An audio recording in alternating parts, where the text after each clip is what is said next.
வணக்கம் ஃப்ரெண்ட்ஸ், சிவாசிலேருந்து பார்த்தீங்கன்னா சூப்பராக உங்களுக்கு இன்றைக்கி நியூ வெரைட்டிஸோட தான் வந்திருக்கோம். கிட்ஸ் வேரில் chudi sets collections 3 piece set, top bottom plus shawl 3 செட்டாக வரக்கூடிய வெரைட்டிஸ்.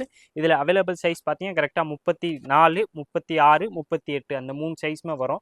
செஸ்ட் சைஸ் நான் மென்ஷன் பண்ணுறேன். இது எல்லாமே பார்த்தீங்கன்னா கிட்ஸ் வேரில் நம்ம நியூவாக ஸ்டார்ட் பண்ணியிருக்கோம். இதில் சைஸ் வந்து பார்த்தீங்கன்னா நான் மென்ஷன் பண்ண மாதிரி கரெக்டாக 34லேருந்து 38 வரைக்கும் அவைலபிளாக இருக்கேன். ப்ரைஸ் இது வந்து பார்த்தீங்கன்னா வெறும் 650 அந்த ரேஞ்ச் மட்டுமே தான் வருது. எல்லாமே பார்த்தீங்கன்னா அது லிவா சர்டிஃபைட் சுடி செட்ஸ் தான். இதில் உங்களுக்கு எந்த கலர் டிசைன்ஸ் மாடல்ஸ் பிடிக்குதோ அது அப்படியே நீங்கள் ஸ்க்ரீன்ஷாட் எடுத்து நம்ம ஸ்க்ரீனில் தெரியிற வாட்ஸ்அப் நம்பர் காண்டாக்ட் பண்ணி கேட்டிங்கன்னா அடுத்தது எல்லா டீட்டெயில்ஸுமே அந்த நம்பர்லேருந்து அனுப்பிச்சுருவாங்க. அதில் பார்த்து செலக்ட் பண்ணி நீங்கள் சிங்கிள் பீஸாகவும் நம்மள்ட்ட பர்ச்சேஸ் பண்ணிக்கலாம். ஆன்லைன் பர்ச்சேஸும் அவைலபிள். நேராக கடைக்கு வந்தீங்கன்னா இந்த வெரைட்டிஸ் கிடைக்கும். சூப்பரான வெரைட்டிஸ் தான் கொண்டு வந்திருக்கோம். 3 பீஸ் சுடி செட்ஸ் எல்லாமே லிவா சர்டிஃபைட். கிட்ஸ் ஸ்பெஷல் 34 to 38 வரக்கூடிய சைஸில் தான் இது சூப்பர் நியூ கலர் டிசைன்ஸு கொண்டு வந்திருக்கோம். டாப்பு பாட்டம் ப்ளஸ் ஷால் 3 செட்டாக வந்தது. ப்ளஸ் ப்ரைஸ் வந்து பார்த்தீங்கன்னா வெறும் 650 அந்த ரேஞ்ச் மட்டுமே தான்.